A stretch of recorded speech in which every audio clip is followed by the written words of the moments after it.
Ladies and gentlemen of the crypto space, we're live on a Monday, September 23rd at 11:32 a.m. The robots are coming. The red coats are coming. The world is always changing. Robots are going to be a little different than times past. It's going to certainly make our choices very, very much different. Now, motivation, incentive, hope. So if the robots are coming, where does that leave us? How are our behaviors going to change? What are people going to be forced to do? Not necessarily explicitly, but certainly implicitly. How's the world going to change with regard to money? Money is used as the primary incentive in society to encourage particular behavior. So the core requirement or instinctual necessity of a human is to survive, which means if you're hungry, you find food. If you want something, how do you get it? Now, a lot of what you see on social media, a lot of the commentary is about consumption. I want a home, which is a very reasonable thing. 500 years ago, that was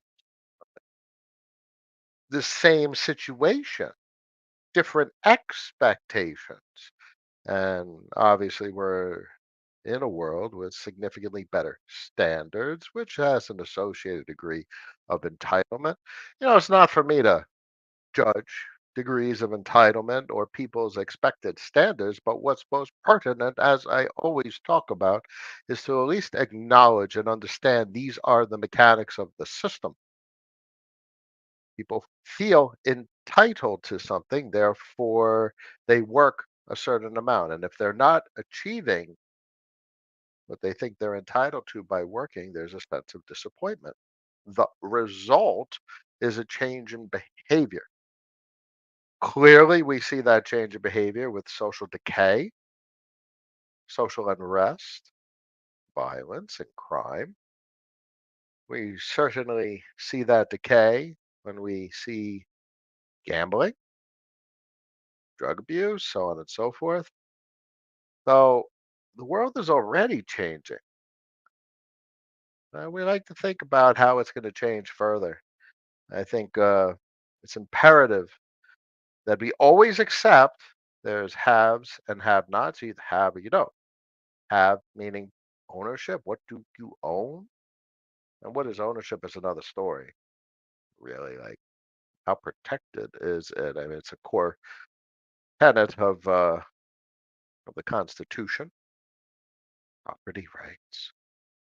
But what is truly ours? I don't know. That's a core argument for crypto because technically, and it's such an important thing for people to understand. You don't own. What do you own? You don't possess anything. Your coins in your wallet is not. What is a coin? It's literally like a list or a hash map in a contract. So USDC literally is a contract if you ever done any software engineering and you got a hash map and the hash map has your address and the amount of tokens you own in the contract. So you own you it's really surreal when you understand the mechanics of how the software works. It's not like you really own anything. It's just a database, a storage, a ledger, as everyone knows. What do we own? What is ownership? What's the whole point of all this? I get very philosophical when I think about where the hell everything's going and trying to understand where we are.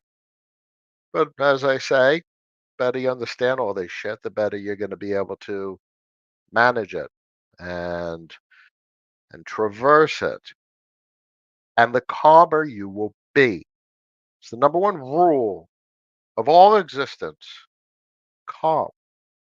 That anxiety, that fight or flight, while informative and the core of our species, or even higher in scale and scope, the concept of not even mammals, it's all animals, fight or flight, the core of our brain's processing. It's informative, but there's no logic and reason to it. Do you go left? Do you go right? Do you run fast? Do you run slow?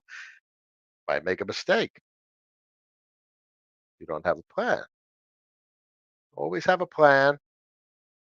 We surely have a plan to not the robots part, but the haves and have-nots that I just talked about. We certainly have a plan there. You want to have. So what do you have to do to have? You have to sacrifice.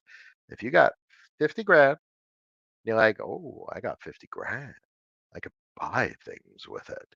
I could consume because I'm entitled to consume my money. And you choose not to. Instead, you choose to own something, maybe something that's productive, maybe a business, maybe many things, but not consume it such that it's gone. It is a resource. You want to acquire something that is a resource rather than something that is consumed that you will no longer have after you've consumed it. A little bit of foresight and forward thinking, and you can do a little bit better than the average person. And that's really the same argument with regard to trading. All you have to do is win 51% of the time. So that's the same thing with regard to investing in a certain regard. All you have to do is think a little bit more carefully, a little bit more structurally, just a little bit more, and you will outperform the average person, which does not think at all. The blue pill versus the red pill, even partially red pill, then you have a strategic advantage. Anywho, I got the charts up. I started talking about robots, and that topic is always there because they're coming quick, and by quick, half decade, world's going to be a very different place. Either you need to have a skill that is in demand, and this is complicated for folks that are like 8 to and young, preteen, my children, less than 10, because they're going to grow up in 8. Let's say if you're 10, you grow up in 8 years, you're 18. Holy shit, what's going to be the world in 8 years? They need proper guidance. So if you are an older person, please be a mentor. Anyone who's young and just naive about the concept that the world actually moves forward, you try and help the best you can, enlighten and share and educate. And that's just all these things are important as the world really starts to change. So either you have that skill and you work so you can continue trading time for capital, resources, um, or you own. And that's where we are. That's what we talk about, ladies and gentlemen, the owning part of it. If it's a binary reality, you either own or you don't. Question is how much. Sure, how much do you own? But owning something that was that 51% greater than the average person. The average person doesn't own anything at all. It's not even a concept that's rigorously thought about. What does it mean to own? A lot. It means a lot, ladies and gentlemen. It's very significant to own things. Because what are we as a people? We have our thoughts, we have our family, and we have our possessions, the things that we own. So how do you compare different things that you own? I mean, oh great, you got a PlayStation. That's fucking great. What the hell does that do for you? Lets you kill time. Sounds like a stupid thing to own compared to something that pays you. An investment. That seems like a much more strategic thing to own. So I like the way things look. We got stopped out basically on the daily. Is it the daily 10? Yeah, the upside. So this kind of market has me looking at short time frames, which drives me nuts. You guys know that I don't look at short time frames. I'm a HTF, high time frame kind of guy. I like the big picture, hence the intro to this stream today. But where the market is, we're finally seeing a confluence of short-term um, price action across currencies, bonds, which express itself in volatility, and crypto asset pricing. Because the confluence is there, looks quite nice. Is amidst the backdrop of the rate cuts.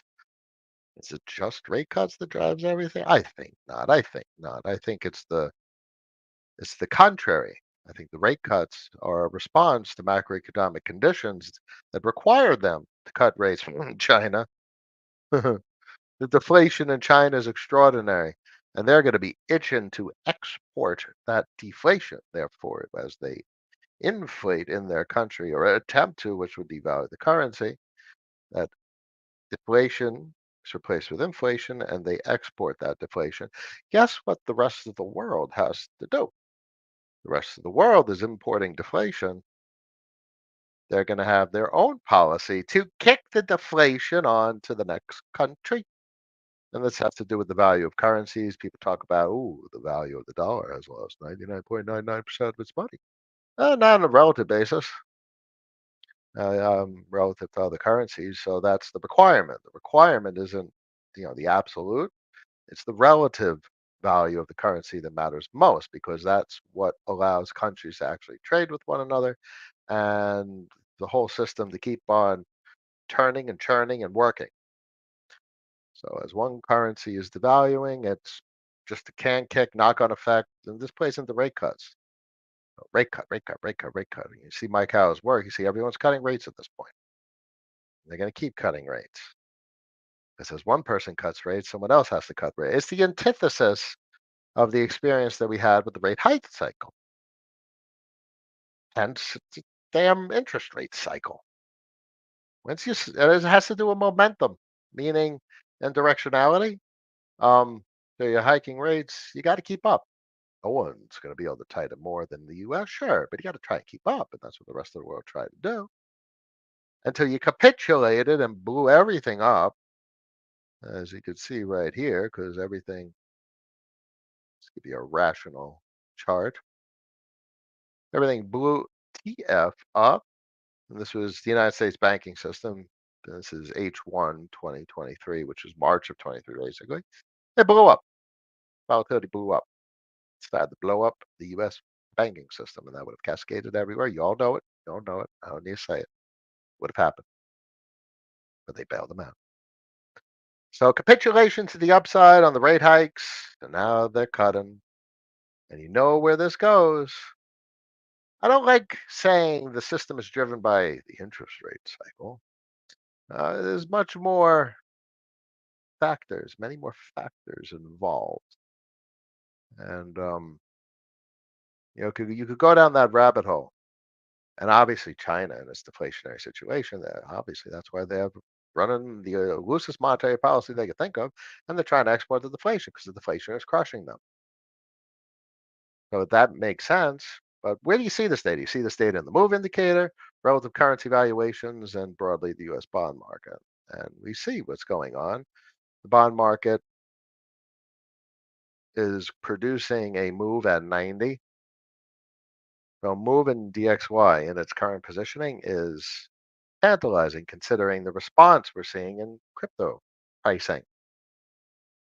6 month, I mean, look, as much as it's a moving average on a volatility indicator, what have you, you literally have expressions of resistance and support. So I was a little hesitant for quite some time to say what's the significance of a move. No one's trading this. This is a produced chart that's expressive of price action in the bond market, US debt market, but no less, clearly see a resistance of support on the 6 month 10. Now, if everyone's cutting and the monetary policies are running loose, essentially falls through. And you get into 80s and that's weird zone as we've defined it historically. And same with the dollar. Got to go on to the weekly and see the 200 SMA. Very similar. You've reached a long-term or relatively long-term trend line, and that's your weird zone. So we're able to look at these couple of charts, which is why I only look at a couple of charts, because it's a high-level expression of all the intricacies and nuance that I said we would have to look at in order to really understand what drives markets and what forces interest rate policy changes. The interest rate, that's a lagging indicator. What's forcing the interest rate change? That is much more interesting. And look, you could see that in stuff like a move chart on 6 month. What's forcing, or maybe the move is The manifest it's just the bond market that forces the interest rate change. Volatility is coming down, which means the system is really in a position to start creating its own currency again. Dollars outside of the US. Less volatility. That means there's less volatility in the debt market, which means that Treasury has issuance under control and they're meeting supply and demand. They're not putting too much pressure one way or another, causing excess appreciation or depreciation. There's less volatility. It's a calmer market, which means things are starting to stabilize for a transitory period. We all know it's certainly transitory, but it's coming. Cycles will cycle. They always do. We see it clearly in the Bitcoin price up at 63.8, 63.6. We were over 64 for a couple minutes last night or overnight. That was nice. Almost hit 65. How about that? 64.7. If we go to I love this perspective. I mean, literally 3 solid months of interaction with the monthly 10. And look at that line. This is everyone's like, oh, the previous cycle. The close was at 61,000. You can talk about all-time high. I don't give a crap about all-time high. I care about much more meaningful pieces of data, like where did the damn monthly close? All right, fine. Where the weekly close? All-time high on the weekly. If you neglect the candles, all-time high close looks about 65, give or take.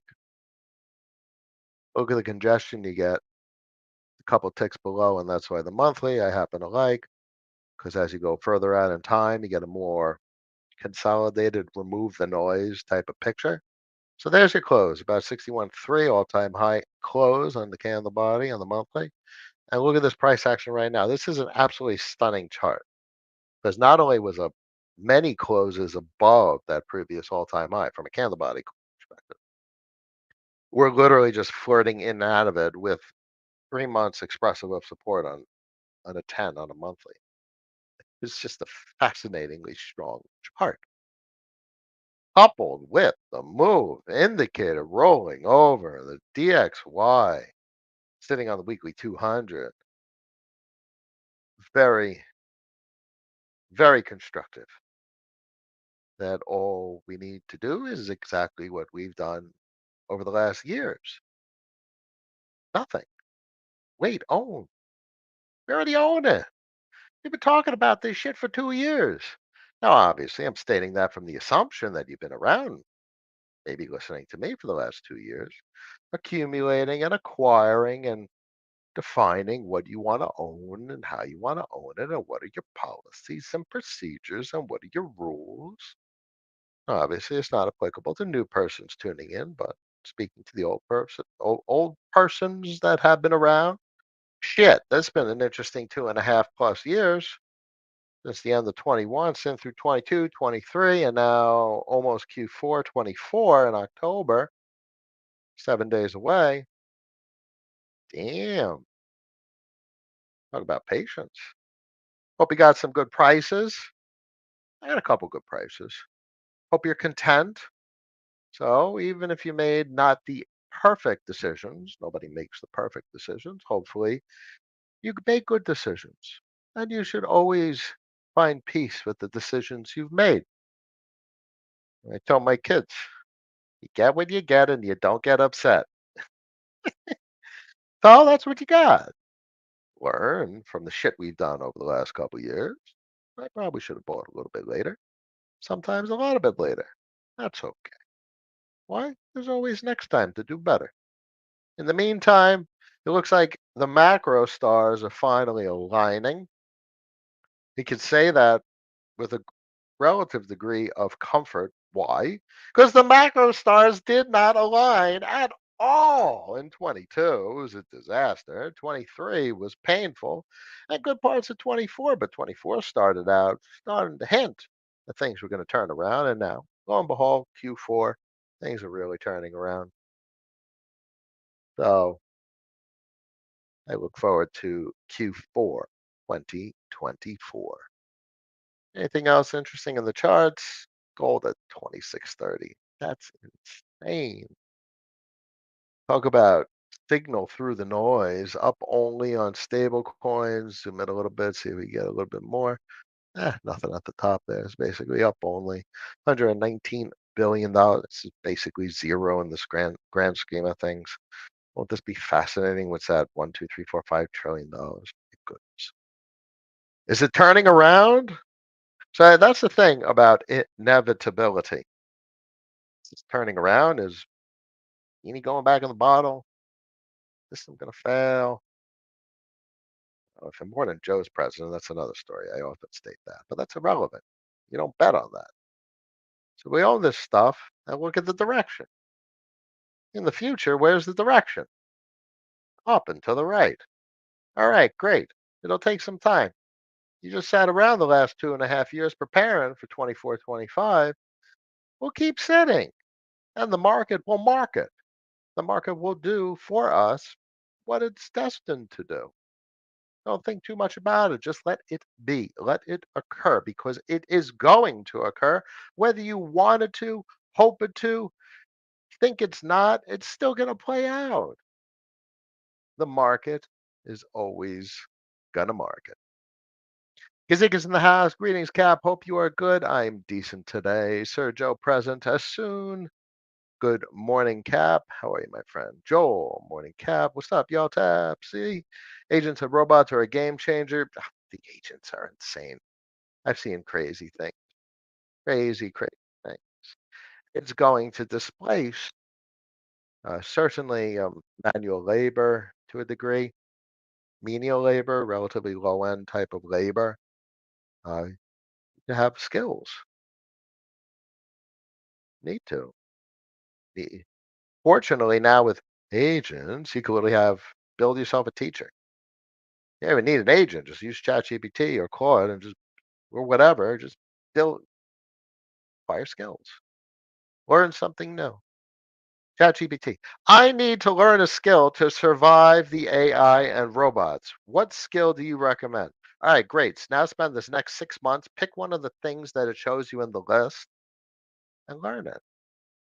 You need to always have a skill because without a skill, the skill is the ultimate fallback. If your higher level plans, strategic, financial positioning, investments and ownership and whatnot, as long as you have skill, you can survive. So I often talk about that in my software engineering career called resiliency. That's the most important thing I could ever teach my children, and I obviously strictly adhere to it myself. Resiliency, graceful degradation, fallbacks, redundancy, so on and so forth. Absolutely mission critical. Uh, click, clicks, clicks, click, yum. I got it. Blessings to you as well. Welcome. Welcome to almost Q4 of 2024. Oh my goodness gracious, time goes quick. I can't believe I'm this age. But well, at least I'm sharing it with you guys. I enjoy my days and I enjoy our talks. What more could a captain possibly ask for? Gazika, how do you feel about DCA cap and what about farming in a protocol in order of creating a position? Arrow, curve, yada yada. Can you see it as a form of DCA? Yes. Yes. But DCA, I stick to my definitions. DCA is not an investment. If you can, so this, I value so much the capacity to not be able to liquidate something, to own something. I am forced to own something, both by technology and both by business rules. To me, that changes everything because that is truly different than anything else. Most people, even the people that play around in the crypto space, shy away from that reality. That is different.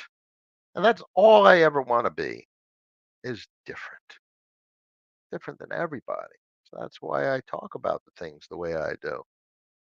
It's so important to me. So just as long as it's acknowledged that fine, you're DCAing and There's rates of return because there's financial activity, and the deposit is has exposure to that financial activity getting its interest rate. Great. Compounding, eighth wonder of the world, great. Still not an investment. Maybe another terminology, position, transitory, something, cash. I kind of like that. Even if it's like a transitory investment or a position or a deposit, just consider it cash because to me, that's like simplify everything. I got cash and I got investments. The investment's got a rigorous and strict definition. That's some shit that I own and I have no capacity to sell it. That's crazy. So that's a crazy reality for the investments of my choice. And cash. Cash is some shit that I could trade for anything I want. I want food at a grocery store, I could trade dollars. I want food at a grocery store, I could trade USDC for dollars for food. If I want food at a grocery store, I could trade some Bitcoin for dollars for food. See the thing there? Spendable capital. I want some food in the grocery store. I could trade some LP deposits for some for some stables, for some dollars, for some food. Okay, so it's cash. If it's a couple of degrees separated, and you need a couple of transactions, great. So it's a cash as I define it, um, but it's not. Um, they don't use the word cash in law. They use more so money. And there's a big the distinction in the rules is between money and like capital distribution. So I'm really at the point where almost anything in the crypto markets is basically a capital distribution. It's not a money. I mean, literally explicitly, if you get a dividend in a Fidelity account, it's literally an FDIC deposit of dollars. It's deposit, and we all know the reality of liabilities and whatnot, which we discuss a lot, but that's still they're treating it as dollars. They're labeling it dollars. But you're not getting dollars with these returns on LPs and capital gains appreciation in Bitcoin and what have you. I consider that something quite different. Anywho, the point is DCA always works and the same rules apply. You want to buy it as cheap as possible. So if you just on autopilot, that's cool. You're not necessarily buying as cheap as possible. You're buying on the way up, you're buying on the way down. Check back in 5, 10 years. Great. That's how you do very well financially. And if fear is a component, you diversify. If conviction exists, you concentrate and you don't diversify. And those are your choices.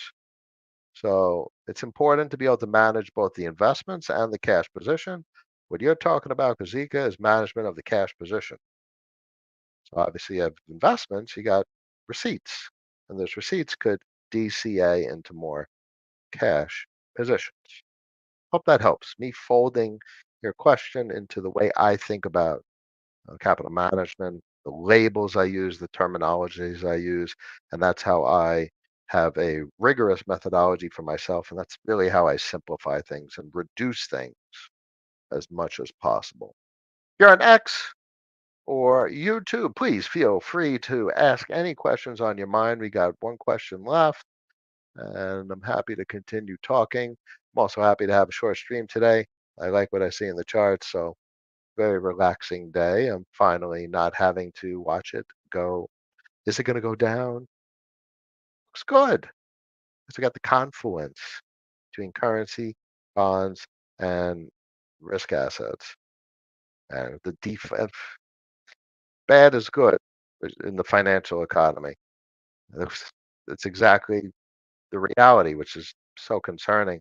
Auto delinquencies, even the prime debt in auto delinquencies, that is very much like 14-year high, something like that. It's insane, but it's real.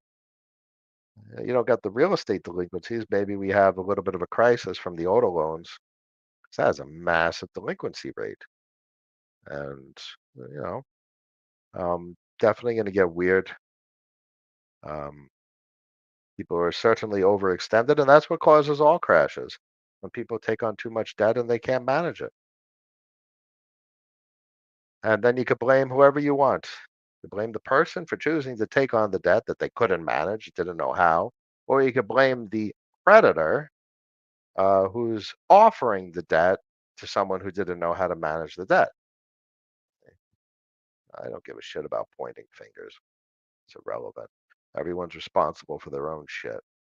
The complexity and the problem is once too many people fall into that category of not being responsible for their own shit, it kind of fucks up the good thing. Credit's a good thing. And then what happens if auto loans cascade and credit cards cascade? Lending standards tighten, debt gets destroyed, which destroys currency units. And then credit contracts, and you get your credit event, and then absolute anarchy. And then on the other side, credit standards are tighter. So credit is the capital creation process, currency creation process most precisely. And now you have a slow recovery because less and less people have access to credit because they fucked up the first time around.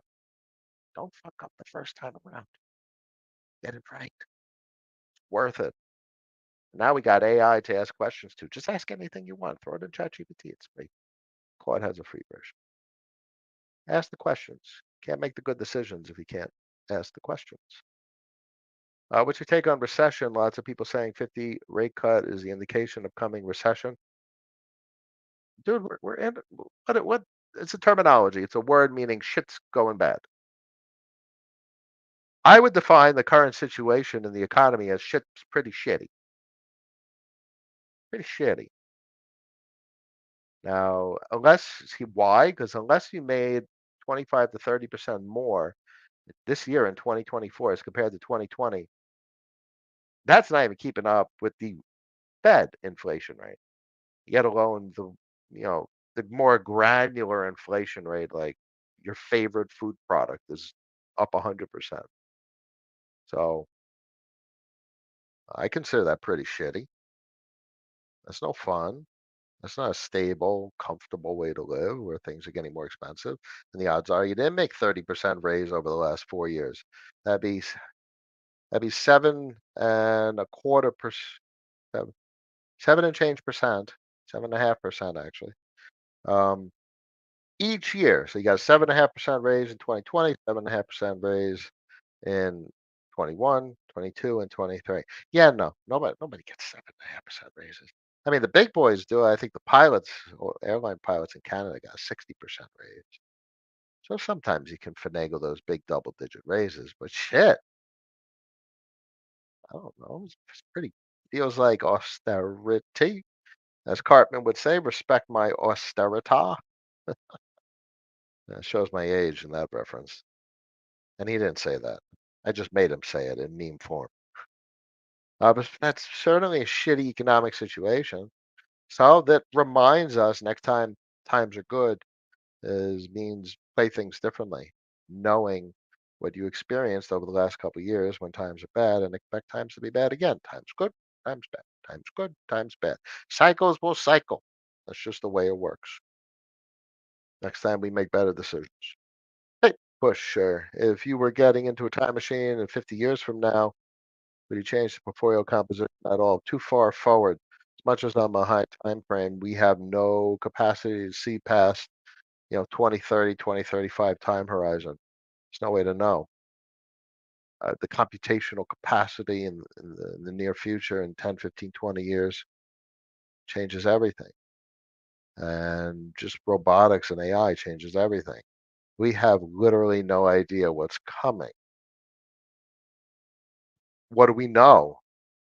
We know that economics is dilapidated to the point where if there was anything better, it should be deprecated. Statistical economics, double entry accounting, it's a bunch of bullshit.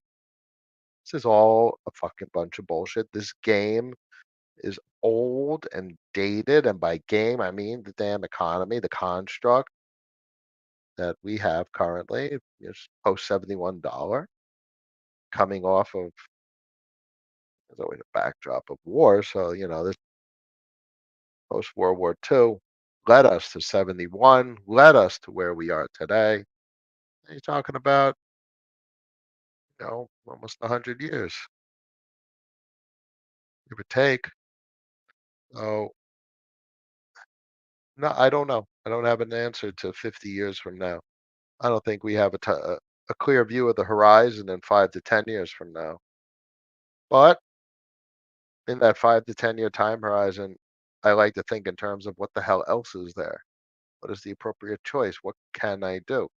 I have my skill set. Great. I have my experience. Great. I have my capacity to talk. Great. So I got things to fall back on. And I own the appropriate things, considering what I see as the most interesting thing economically going on right now. There's nothing else. So I just sit back in comfort knowing I own banking products and fintech products and credit and foreign exchange and derivatives and liquidity financiers. Liquidity financing is one heck of a B2B business. And those are your VEs and VE33 models. That's liquidity financing, but it's a business to business product. That's pretty interesting. Most promising L2 base taking the lead. Not really interested in the L2s. Um, L2s will certainly facilitate a degree of economic activity, but that's also dependent on the consumer. Who's going to consume it? We don't have a clear view of who's going to consume these networks for what. We have hints like gaming and point systems, great, and the money's actual money. That's cool. But meat space still operates on the same old rails, so that's not changing anytime soon. Maybe it comes quick, maybe it comes slow. You know how you find the most promising L2s? Don't think about promising. Oh, well, what is it going to be used for? What is it going to do? You know who tells the truth? The money. The L2s with the most money. Because those are the O2s where the comfort is for that money to be. The capital wouldn't be there unless it was comfortable. So find the money. You guys know how to find it at this point. Come on, you know how to do that. Go over to DeFi Llama. You get it to actually load. You go over to the overview and the stables page, and you find the money. Base has 3.578 billion, mostly USDC, no USDT, and Arbitrum has 4.618. So no, that the most promising L2 is not base. Arbitrum is meaningfully leading it with regard to the most important metric. How many dollars exist? This game, it's all a game, and this game is stored in dollars. Finance Smart Chain has almost $5 billion. Meaningful. That's the metric. Solana 378. Solana is leading base. Base is not the leading L2. Solana is an L1, but whatever. It's not mainnet. It's else.